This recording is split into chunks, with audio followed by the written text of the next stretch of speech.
The story begins with a young boy named Haruto going somewhere while his childhood friend Miyaru cries and begs him not to leave. It turns out to be a flashback of Haruto's memories which he reminisces while riding a bus. Suddenly, a train runs into the bus and Haruto is tragically killed with the rest of the passengers. Waking up in a dark room, Haruto opens his eyes to find himself in the body of a young malnourished boy. He's perplexed because his memories get mixed up and he's not sure if he's still Haruto, the young man from Japan, or if he's the wretched-looking boy. While he's still wondering if a fever is messing with his mind, a group of men enters the room. The men come in with food and address him by the name Ryo. They begin munching on the food but don't give the starving Ryo any. To make things worse, they lament that he stinks and his stench is affecting the taste of their food. After they send him out to take a bath, the hungry Ryo is more concerned with finding food, so he searches for some berries in the bushes to eat. While looking through the bushes, Haruto's memories run through his mind and he remembers he was a 20-year-old student from Japan. Despite the flashbacks, Haruto forces himself to forget the memories because he's now Ryo, a poor boy living in the slums of the kingdom of Beltram. Now accepting that he's Ryo, he decides to focus on his mission to avenge his mother who was murdered by an unknown man. He remembers how he lived with his mother in a small house and how she told them they were immigrants from a land where everyone has dark hair. Ryo is drawn out of his thoughts when 4 people in white robes approach him to ask him if he saw a girl with purple hair. Initially, he's intimidated by them, but then the white-haired girl among them introduces herself as Celia and asks him more politely. Ryo then tells them that he hasn't seen her, and then Celia casts a spell to detect nearby magic users. She then notices that Ryo possesses a lot of magic power. Although they're unable to find the girl, Celia gives Ryo a bag of coins to thank him for his help before leaving. After hiding the bag of coins in his clothes, Ryo returns to the house he woke up in, but is immediately attacked by a masked man. Thankfully, the assailant's knife hits the bag of coins, so Ryo is unharmed. However, he prepares to continue his attack, but suddenly, time stops and the ethereal projection of a pink-haired girl appears to him. She touches his cheeks and teaches him how to use his magic abilities. Ryo begins emitting a magical aura, and as time continues, he combines Haruto's memories of martial arts with his new powers. Using the knowledge the pink-haired girl gave him, he casts a spell to enhance his physical abilities and knocks out the masked man. After defeating the man, he hears noises coming from a bag in the room and finds a purple-haired girl inside it. She asks him to take her to the royal castle, but suddenly faints when she sees the unconscious masked man. Ryo decides to take her to the castle, but he gets spotted by the people in robes from earlier. They assume that he's one of the kidnappers and take him to the castle for interrogation. Meanwhile, back in the house where Ryo was attacked, royal guards inspect the place and find the masked man who's regained consciousness, but before they can question him, a mysterious hooded man watching from afar crushes a red crystal which causes the suspect to die, foaming at the mouth. In a dungeon under the castle, Ryo is tortured severely by Charles, a vice captain of the knights. Charles wants Ryo to admit that he's one of the princess's abductors, but he insists that he's innocent. A while later, the purple-haired girl, who is the princess named Flora, wakes up in her room. Celia and a pink-haired woman named Vanessa, who was watching over her, tell her what happened while she was unconscious. Immediately, Princess Flora asks to see Ryo, so they take her to the dungeon. Entering the dungeon, Celia and Vanessa are horrified to see what Charles had done to the young Ryo. Flora then explains that he's innocent and was the one who saved her from the abductors. She then rushes to Ryo after asking Charles to set him free. Using her special magical abilities, Celia heals Ryo's wounds and he passes out. Later, Ryo wakes up in one of the palace rooms and Celia apologizes to him for what the royal guards had done to him.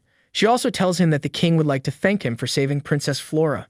In the royal throne room, the king sits with the queen and his 2 daughters, Princess Flora and Christina. A while later, Ryo is brought before them with a nice haircut and nice clothes after being cleaned up. The king then thanks him for saving Princess Flora and decides to show his gratitude by allowing him to attend the Beltram Royal Academy. Ryo accepts the offer and gets enrolled in the primary school. However, when Celia, who is a teacher in the school, introduces him to the other students in his class, Ryo immediately feels out of place because the nobles make fun of him for being a commoner. After school, Ryo visits Celia at her research lab and asks her to teach him how to read and write. Celia then reveals that she's only 12 years old but skipped all the grades until she graduated because she was so brilliant. While tutoring Ryo, Celia notices that he gets all the answers in the assignment correctly, so she is pushed to tell him that Princess Christina is the only other person in the class that got all the answers correct. After the lesson, Celia gives him some children's novels to read so he can improve. Sometime later, Ryo's class takes part in combat lessons and sword fighting. The students use wooden swords to spar with each other, and Ryo uses the knowledge of martial arts he gained as Haruto in his past life to ace the tests, and he even impresses the instructor. After seeing his display of excellent swordsmanship, the instructor offers him a chance to join the Royal Knights, but he politely declines it. One day, Ryo begins to recall memories from Haruto's life and even remembers his childhood friend Miyaru. He gets angry with himself for dwelling on Haruto's problems and decides to focus on his new life and move on. 5 years later, Ryo gets chosen to represent the Beltran Royal Academy in a tournament against the Royal Guards. However, another student named Alphonse is not happy with the selection and claims that Ryo shouldn't get the slot because he's a peasant. At school, Ryo helps Celia in the library, and she commends him for his tremendous progress since he enrolled in the academy 5 years back. He responds by teasing her about how she hasn't grown since they first met. Later, the two have tea and Ryo reveals that he would like to travel to his parents' homeland in the Yaguma region after graduation, especially because of how badly he's treated by other students. Sometime later, the exhibition tournament between Beltran Royal Academy and the Royal Guards commences. Alfred, the referee, begins the first match, which is between Ryo and Charles, the vice-captain of the Guards who tortured him 5 years ago. Charles attempts to intimidate Ryo by mocking him, but he is unfazed and prepares to have the revenge. The duel begins and the two fight intensely, clashing their wooden swords and using all the skills at their disposal. Ryo counters all of Charles' attacks, and this pushes him to fight with anger. He charges at Ryo, giving everything he's got, desperate to win. However, Ryo gets the upper hand and knocks his sword out of his hands, defeating him. Charles reluctantly accepts defeat and leaves in disappointment. Later that night, Charles laments to an ominous blue-haired man as they drink together. The guest is the ambassador from the Proxia Empire, and when Charles tells him that Ryo was involved when Flora was abducted 5 years ago, the guest gets interested. It turns out that the guy is the hooded figure who killed the masked assailant by crushing a red crystal. One day in class, Celia teaches the class about magic and asks them to cast a spell to create a sphere of light. While attempting it, the other royal students mock Ryo for not being able to, even though everyone else has mastered it. For some reason, Ryo can't use the same type of magic they have, but possesses a special kind of magic different from theirs. Ryo doesn't fully understand his abilities, and he hides them from everyone so they don't get him any unnecessary attention. After class, Ryo gets accused of seducing the female students by another royal student named Stuart. However, Celia immediately intervenes to defend Ryo, so Stuart leaves him alone but warns him not to anger him because he's from the powerful house of Huguenot. Later, the students go outside for a practical lesson. They must work as a team to reach a goal by passing through the mountain forests. Alphonse serves as the leader of the team and leads them through the forest. He makes Ryo carry the group members' bags and claims it's because Ryo doesn't have any magic and wouldn't be useful in fighting monsters, but it's quite obvious it's because he just doesn't like him. Regardless, Ryo accepts the job and the group begins their journey. Along the way, they encounter a horde of goblins. The boys enhance their physical abilities with magic, so they can fight the goblins. After a short battle, the group is victorious, so they continue along the path, but somewhere in the shadows, the ambassador from Proxia is keeping tabs on Ryo and intends to test the young boy's abilities. He's developed an interest in Ryo and also believes that he possesses a special kind of magic called spirit magic. Soon, the group reaches the end of the path and the students find themselves on the edge of a cliff. Suddenly, they're ambushed by huge orcs with spears. When Stuart gets injured by one of the spears, he trips and accidentally pushes Flora off the cliff. Thankfully, Ryo notices just in time and jumps down to save her. He catches her and pushes her back onto the cliff, but he plummets down below. Back on the cliff, Alphonse guides the team and they manage to defeat the orcs. Afterward, the students accuse Stuart of pushing Flora, but he lies, stating that Ryo pushed him. Flora immediately defends Ryo, but the other students believe Stuart. Suddenly, they're attacked by a huge minotaur, and when they realize they can't beat it, most of them run away, but Flora stays back to heal the injured students. While doing so, the minotaur tries to attack her, but Ryo returns and cuts off the beast's arm. He asks Flora to escape with the others before resuming his battle. Eventually, he defeats it by decapitating it, but then runs away before the other students can see him because they all believe that he pushed Flora down the cliff. Days after the incident in the forest, Ryo is nowhere to be found and has been assumed to be missing. At the school, Celia overhears Duke Huguenot. Stuart's father decides to publicly announce that Ryo pushed Princess Flora off the cliff, even though he knows it was Stuart who did it. Later, Ryo discreetly visits Celia in her lab, and she's relieved to see that he's okay. She tells him about the Duke's plot and is enraged by it, but Ryo is not bothered by it and tells her that nobody would believe him. To save himself from further problems, he decides to travel to the Yaguma region, where his ancestors lived, and promises Celia that they'll meet again. Afterward, he leaves, but Celia is heartbroken because it seems she has fallen in love with him. After traveling for 3 days, Ryo reaches the kingdom of Galark. He gets to a market town and decides to get some food, unaware that someone is following him. Ryo leaves the town when he is done buying the food and condiments to continue his journey through the forest. Somewhere in the forest, he comes across a beast girl that looks to be unconscious. He approaches her, but she suddenly wakes up and spits a poison spike at him. Ryo kicks her away and his vision begins to get blurry from the toxin, but he notices that she has animal ears. He then concludes that she is a beast girl and uses his magic to neutralize the poison. Seeing this, the girl declares that she's going to kill him and begins attacking him with her knives, but he manages to pin her to the ground. As she struggles on the ground, Rio calms her down with a spell that makes her fall asleep. Rio notices that she has a cooler of submission on her neck, so he uses a magic spell he learned from a book he read to get it off. In a flashback, it is revealed that the Beast Girl's name is Latifa, and that she died in the same train accident as Haruto. She got transported to the same fantasy world, but got reincarnated as a Beast Girl, and then captured by the Huguenot family. She was trapped in a dungeon where Stuart would treat her cruelly every day. Latifa soon wakes up, and Rio tells her that he took off the collar of submission, which makes her thank him with tears of joy.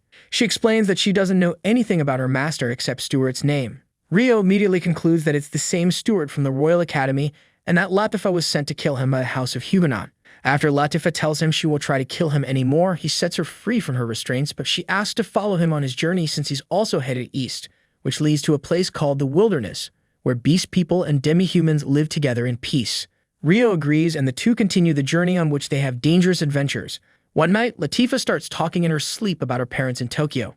After listening to her, Rio realizes that she died in the same accident as him but decides not to say anything about it. Some nights later, Latifa is having nightmares, so Rio calms her down with a magic spell and notices that the fire outside their camp suddenly went out. Going out to investigate, he sees a large wolf that suddenly disappears into a blinding ray of light. He then uses his magic to detect 3 demi-humans around the hut. 2 of them find Latifa sleeping and discover that she was put to sleep using spirit magic. As a result, they conclude that he kidnapped her, and so the one named Yuzuma attacks him with a powerful magic blast, and he passes out. Rio wakes up later to find that he's tied to a bed by the demi-humans. Suddenly, Latifa wakes up and rushes to check on Rio when she realizes what happened. Realizing their mistake, the demi-human girls apologize to Rio for capturing him as they remove his restraints. An old lady among them named Ursula also apologizes to him and tells him that he can stay in the room to recover. The next morning, Rio wakes in the village where the demi-humans took him to, and their leader, Ursula, shows him around the place. She takes him to a huge tree that they call the Ward Tree, where Dryas, the spirit of mighty trees, resides. Afterward, she takes him to a conference room where he meets a dwarf named Dominic and an elf named Sildora waiting for him. In the meeting, the elders apologize for the earlier misunderstanding and thank him for saving Latifa from slavery. As a show of their gratitude, they ask him what he would like from them in exchange, so Rio asks them to let him stay in the village and also teach him about the spirit arts and the traditions of the village. They gladly accept his requests, and suddenly a green-haired girl appears to them, levitating. Rio soon discovers that she is Dryas, the spirit of the World Tree.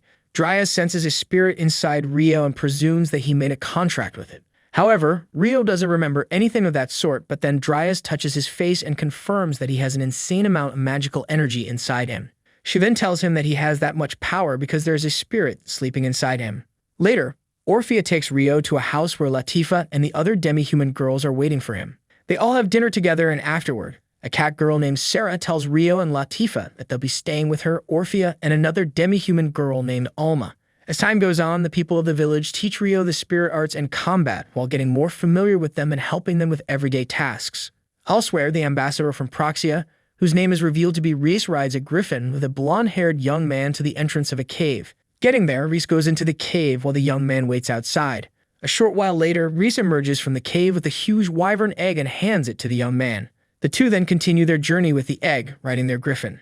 A year has passed since Rio settled in the forest village, and a feast is being prepared for the night of the Grand Spirit Festival. While Rio and the villagers enjoy the feast and have fun together, Reese and the young man arrive somewhere in a forest to rest for the night. Reese gives the man a red pill and tells him to swallow it. He claims that if he does, he'll allow him to know where he is at all times. The young man swallows it without hesitation, and then Reese goes out to inspect the area, leaving him to watch over the egg. Back in the forest village, Rio takes Latifa for a while into the forest. During the stroll, he tells her that his time in the village is coming to an end. Rio explains that he would like to continue his journey to the land of his ancestors soon, and that means he'd have to leave them. Latifa tells him that she wants to follow him, but he refuses, telling her that he doesn't know how dangerous the rest of his journey is, and so he doesn't want to put her in harm's way. However, Latifa isn't having any of it and instantly gets upset because she doesn't want to be separated from him. Rio tries to calm her down, but she just runs away from him in tears. Meanwhile, in the village, the elders call for a meeting because they sensed a large swarm of wyverns flying in their direction. Back in the wyvern cave, Reese begins stealing all the remaining eggs and transports them elsewhere.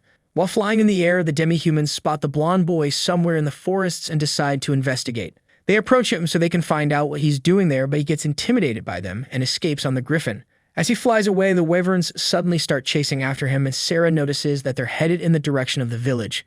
Back in the cave, Reese has successfully transported all the eggs out and then brings out a red stone similar to the one he made the young boy swallow. He crushes the stone, and just as he does that, the man dies in the air, spitting blood and falling off the griffin.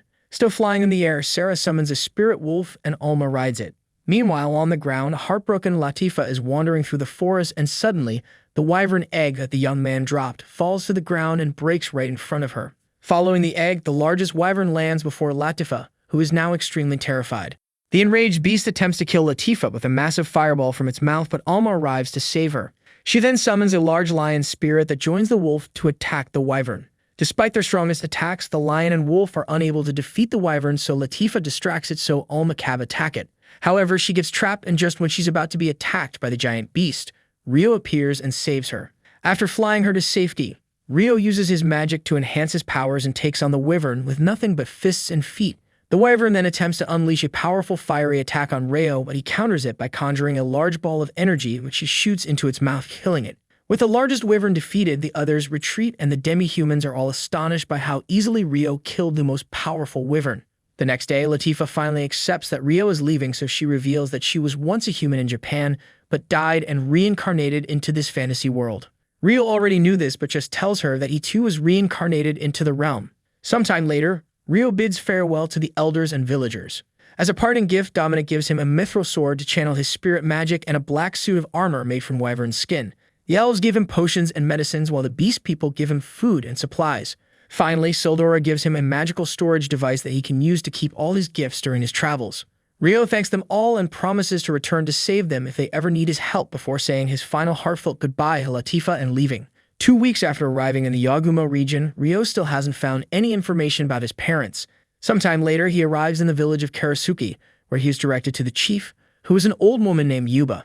When he gets an audience with her, he asks her about his father Zen and his mother Ayam. The moment he calls the names, Yuba recognizes them and reveals some shocking information to him.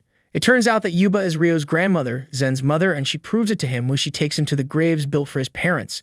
Rio bows down before the graves to pay his respects, and Yuba tells him that his parents had to leave the village many years ago for a reason she can't disclose to him yet. She then asks him to stay with her in the village until she's ready to tell him, and Rio accepts the terms. Back in Yuba's home, Rio finds out that she lives with a girl named Ruri, who happens to be his cousin. The following day, Rio gets settled in and begins helping with chores around the house. In the process, he discovers that both Yuba and Ruri can use spirit magic just like him. Later in the afternoon, Ruri's friend Sayo and her brother named Shin come over for lunch. Afterward, Shin takes Rio hunting in a forest where they help a hunter named Dola. After many attempts, Shin doesn't make a single catch, but Rio turns out to be a hunting prodigy as he excels on his first try. Sure enough, Shin gets jealous when he notices this. As time goes on, Rio gets more familiar with the villagers and helps them out with many different tasks. In a short time, he becomes very popular and well-liked by the people of Karasuki. One day, Yuba calls him and asks for a favor from him. She asks him to escort the traders who are traveling to the royal capital where they're going to sell rice. Rio agrees, but suddenly their attention is drawn to loud arguments between Shin and an arrogant man named Gon. Gon is the son of the leader of a nearby village and demands to stay in Yuba's house while his cart for transporting goods to the capital is undergoing repairs. In the heat of the argument, Gon declares that he would one day marry Ruri because she's Yuba's only heir.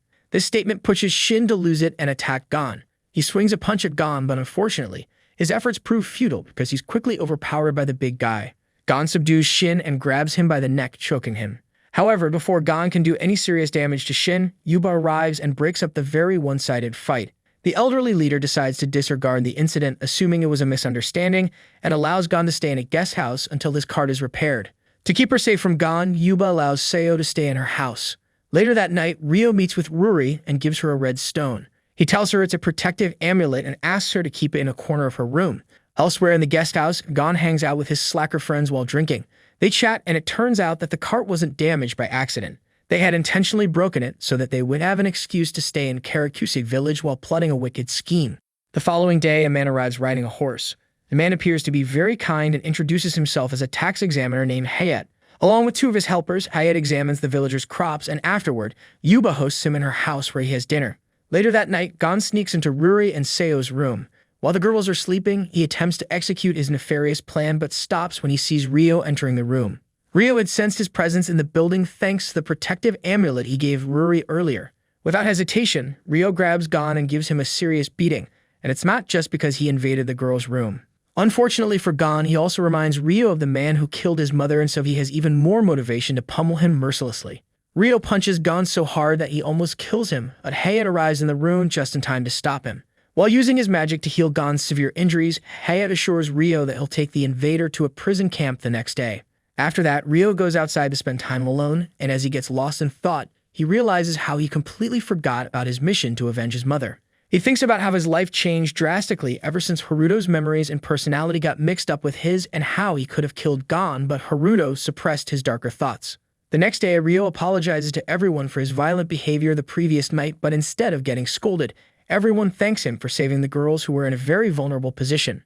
As promised, after saying his goodbyes, Hayat takes Gon and his goons and places them in the back of a cart to be transported to the prison camp. Before Hayat leaves, Yuba calls him to give him a letter to deliver to his father, Lord Gyuki. At the same time, Shin, Dola, Seo, and Ryo set off on their journey to the royal capital where they will sell their rice. After traveling for a few days, they arrive at the royal capital and find a place to stay for a while. While the others stay back, Dola takes Shin and Ryo to a restaurant for drinks. After having a few drinks, they exit the place, and Shin personally thanks Ryo for saving his sister from Gon the other night. Shortly after, Shin decides to take Seo to the market and offers to buy her something nice to thank her for helping take good care of him since they first met. When they get to the market, Seo picks out a hair decoration, so Ryo buys it for her. This kind gesture causes Seo to realize that she may have developed strong feelings for Ryo, and she wonders if she's in love with him. Elsewhere, Hayat arrives at a large house and gives his father, Lord Gyuki, the letter that Yuba gave him before he left the village. A wave of surprise washes over Gyuki's face as he reads the letter. Sometime later, Gyuki finds Ryo and invites him to his house. It turns out that Gyuki and his wife, Kyoko, once served as attendants to Ryo's mother, Ayam, who was once the daughter of the royal family of Karasuki. 20 years ago, the kingdom of Karasuki was at war with the Rokurin kingdom. As a result, Ryo's father, Zen, who was serving as a soldier in the Karasuki army, rose through the ranks, which granted him a practice match against Gyuki. The two engaged in an intense duel, and afterward, Gyuki couldn't help but admit that Zen was a very skilled fighter. Gyuki was so impressed by Zen's sword fighting and combat skills that he suggested that he become a guard of the Karasuki royal family. After joining the royal guards, Zen met Ayam, and it's safe to say that was the beginning of their love story. Around that time, the Karasuki kingdom signed a peace treaty with the Rokurin kingdom, which was supposed to finally bring peace between the two countries. However, during the signing of the peace treaty, the prince of the Rokurin kingdom took an interest in Ayam and ordered his attendant to kidnap her. Before the messenger could do this, however, Zen arrived just in time to knock him out and save Ayam. Unfortunately, Zen didn't just knock him out because he accidentally killed him with his attack. Soon enough, word got out, and the prince of Rokurin was so enraged that he ordered that Zen be executed immediately. He also took the opportunity to demand Ayam's hand in marriage as the only condition to keep the peace between the two nations. With no other choice, Zen and Ayam fled the kingdom together. As Gyuki concludes the story he was telling Ryo, he invites him to meet his grandparents, who are the current king and queen of Karasuki Kingdom. The next day, Ryo goes to the royal palace and introduces himself to King Homura and Queen Shizuki, still a bit astonished that they are his grandparents. He then tells them the story of how Ayam was viciously murdered by a red-haired man named Lucius. Ryo recalls that Lucius was an adventurer who worked closely with his father Zen. He remembers his early childhood and how Lucius helped them a lot after his father's death, but suddenly attacked him one day and forced him to drink a strange potion. Ayam saw when this was happening, so she intervened to save Ryo, but got killed by Lucius, who had a sinister expression on his face the whole time. After that incident, Ryo's life changed forever because he found himself in the slums where he lived a horrible life until the day he came across Princess Flora. Finishing his story, Ryo swears that he would one day avenge his mother, and the king supports him. To prepare Ryo for his quest, his grandfather first decides to test his strength by making him spar with Gyuki, who is Karasuki's strongest warrior. With the king and queen seated, the sparring match between them begins in the courtyard. The two fight in an intense duel, and it initially appears that they're both evenly matched. However, Gyuki decides to take things up a notch. He gets serious and engulfs his sword with magic energy and hurls a powerful sword slash at Ryo. At this point, it seems like game over for the young man, but he manages to counter the mighty attack with a clever water spell and gets his sword to Gyuki's neck, which wins him the match. After the brilliant display, King Homura is impressed and immediately concludes that Ryo doesn't require any further training. Later that night, Ryo returns to the small village, and when he gets to Yuba's house, he tells Ruri that they are cousins and that he's a prince of the Karasuki kingdom. Ryo then reveals that he intends to leave the village in a year because he would like to return to the land where he grew up, but in the meantime, he would like to spend more time with them and the villagers. Over time, Ryo continues helping the villagers with farming, hunting, and anything he can be of assistance with. One day, while planting rice on the farm, Ryo tells Seo that he would embark on a journey soon. Once again, Ryo breaks another heart because Seo immediately starts crying and tries to hide it until Ruri interrupts them, which makes Ryo not notice the tears. Over the next 6 months, Seo practices her spirit arts every day, and when she feels confident enough, she takes Ryo into the forest for a private conversation. She confesses her love to him, but Ryo tells her that they can't be together because he has to leave the village soon. Desperate to be with him, Seo reveals that she's been practicing her spirit arts and claims that she's strong enough to join him on his journey. However, Ryo doesn't budge on his decision and apologizes to her before leaving her even more heartbroken than the first time. Sometime after that, Ryo is finally ready to leave the village. He says his goodbyes to Yuba, Ruri, and the villagers before setting off to continue his journey alone. As he leaves, Seo waits for him at the exit of the village and finally comes to terms with the fact that he's leaving. They both say their goodbyes and promise to meet each other again someday. Along the way, Ryo stops by the forest village. There he reunites with Latifa and the other demi-humans. After receiving a very warm welcome, Ryo decides to stay in the village for a few months to everyone's delight. He comes up with an idea to build a house that he can travel with by keeping it in his space-time storage device. Dominic is pleased with the idea and offers to build the house for him. One day, Ryo wakes up to find a strange, naked, pink-haired girl lying with him in his bed. Ryo is startled, but the mysterious girl reveals that she's a spirit who made a contract with him, but doesn't remember how. Even worse, she doesn't know how they got separated and doesn't know her name as well. She tells him that all she knows is that exists for him and refers to him as Haruto as she communicates with him telepathically. After promising not to tell anyone about his past life, she asks Ryo to give her a name since she can't recall hers. The naked spirit girl finally creates a dress for herself using spirit magic, and as soon as Ryo sees her, he begins recalling memories of Miharu, his childhood friend when he was Haruto.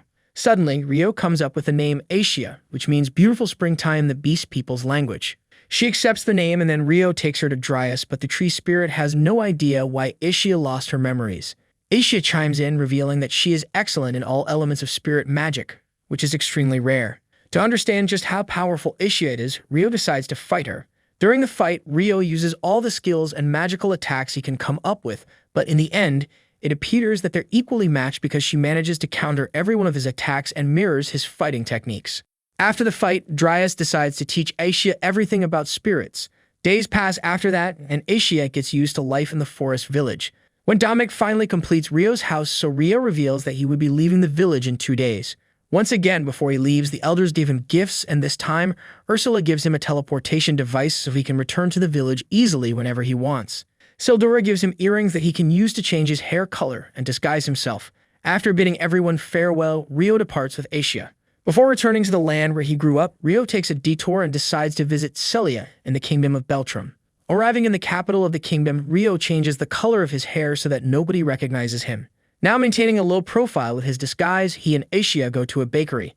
Inside the bakery, Ryo and Asia listen to some people and overhear the news of a noble's wedding parade the next day. Later that night, Ryo and Asia go to the Royal Academy where Celia teaches and stealthily sneak into the building. Inside, they manage to get past the guards undetected and make their way to Celia's lab. However, Ryo is shocked to find that the room is empty, unlike when he left it. Desperate to find answers, Ryo and Asia leave the lab, and when they find some other teachers, Asia uses her spirit magic to hypnotize one of them. Now under his spell, the man reveals that Celia is getting married to Charles, the royal guard. Ryo also finds out that while he was away, the kingdom of Beltrum suffered a huge defeat to the Proxia Empire. The hypnotized man rambles on and discloses that Charles started peace negotiations with the Proxia Empire because the royal family of Beltrum lost its power. After the Huguenot family ran away from the capital, the House of Arbor arranged a political marriage with the House of Clare as a means of securing more power. Hearing this, Ryo presumes that Celia is being forced into the marriage with Charles, and so he decides to go and see her after leaving the Royal Academy. Meanwhile, in her room, Celia has accepted her fate and is prepared to become Charles' property the moment they get married. As far as she's concerned, she doesn't have a choice, and so she's ready to go ahead with the marriage if it will protect her and her family. As she drinks tea, she looks into her drawer and stares at the letter Ryo sent a long time ago, wishing she could see him one more time because she still has feelings for him. Sneaking into the building, Ryo enters Celia's room and she's shocked to see him after so long. It's been 4 years since she saw him last, and so she's finding it difficult to keep her composure. However, Ryo is more concerned about something else. He goes straight to the point and asks her if she's honestly happy with the marriage arrangements with Charles. Although it's quite obvious she's lying, Celia insists that she's happy with the arrangements and is prepared to go ahead with the marriage. It appears that Ryo sees through the facade because he senses something fishy, but before he can make his point, Celia asks him to leave so that they don't get caught and cause any scandalous rumors or worse, get him in serious trouble. After he leaves the house, Celia locks herself in her room and bawls her eyes out. The following day, everyone gets prepared for the wedding, and Charles finally introduces Celia to his 6 other wives. The women mock her and inform her that she's going to be the lowest ranked among them. When Princess Christina arrives, she asks to speak with Celia in private and takes her away from the mean wives. Christina congratulates Celia on her wedding and hopes for the best. When Duke Huguenot fled the kingdom, he kidnapped Princess Flora and took her with him. This made the Beltram family lose respect and power, and now Christina feels responsible for Celia's forced marriage. Hoping to one day make things right, Christina vows to do anything she can to help Celia whenever she gets the chance. The wedding parade soon begins and a sea of people has gathered to watch. Hidden in the crowds are Asia and Rio, who are still disguised. The wedding coach stops and Celia is about to get off it. As Charles stretches out his hand for her to take, Celia recalls her conversation with Rio the previous night. She remembers asking Rio if he was willing to marry her and ready to take her to a distant land where they'd be together. Celia is drawn out of her thoughts when Charles calls her name, urging her to take his outstretched hand. With a sigh of defeat, she takes the hand, believing that she is nothing more than a doll and would soon become Charles' property. Suddenly, they hear the guards shouting for someone to halt, and when Celia looks over, she realizes that it's Rio disguised, running toward the coach. The guards try to hold him back with a human blockade, but he easily breaks it by blasting them with a powerful wind attack. Next, the mage squad attempts to contain him by shooting him with photon bullets, but Rio dodges all the attacks and simply leaps over them. Rio finally gets to the coach, but then Charles' elite squad stands in his way. Celia gets worried, but Charles assures her that he's very confident in the squad and even refers to the incoming fight as a show before the ceremony. Charles is still bragging about the elite guards, but stops when he was that Rio is effortlessly defeating them. Still dazed by Rio's abilities, Charles just watches in awe and Rio lands a heavy punch in the gut when he's not expecting it. Charles falls unconscious after the blow, and then Rio grabs Celia and holds a knife to her neck in front of everyone watching. The people watch everything and become enraged, but Rio communicates with Celia telepathically. He tells her that it's him and assures her that he won't hurt her. Rio tells her that it's all an act and reveals that he knows she's not getting married at her own will. He then asks her again if she wants to proceed with the wedding. As he holds the knife against her neck, Rio remembers the memories of his mother and is determined not to stand by and lose someone important to him because he knows he'll regret it for the rest of his life. Initially, she's reluctant to respond, but Rio assures her that he can end the wedding immediately if she wants him to, and that he can even take her far away with him. Hearing these words makes Celia finally admit her true feelings and confesses that she wants him to end it and take her away. Without waiting any time, Rio tells Charles that he's kidnapping Celia and asks her to play along with his act. He then carries her in his arms and begins running away, but the guards and mages attack and pursue him. While running, Rio fights off all the guards, and when he realizes that the heat has become too much, he jumps down into a dark alley and hands Celia over to Asia. He plans to serve as a distraction while the girls escape the royal capital together and meet up with him later at a rendezvous point. After going over the plan, the girls leave and Rio returns to the streets to battle it with all the guards. Even though it's an intense fight, Rio single-handedly takes on all of them while doing his best not to kill anyone.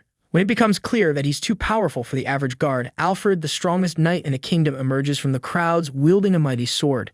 The two heavyweights clash swords in a fierce battle, and Rio notices that Alfred's sword is coated with magic. Although Alfred has the power hand, Rio still manages to block and dodge all his attacks.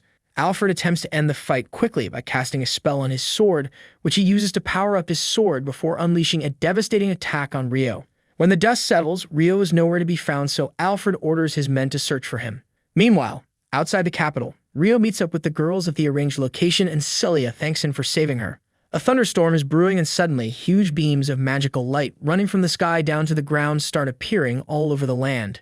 Asia immediately senses that something is wrong and tells Rio that he must help someone in need. Elsewhere, a boy and two girls get themselves lost. They're then kidnapped and taken to another world by some bandits, but Rio appears and saves them. In an interesting twist, one of the people he saved turns out to be Naru, but she doesn't recognize him.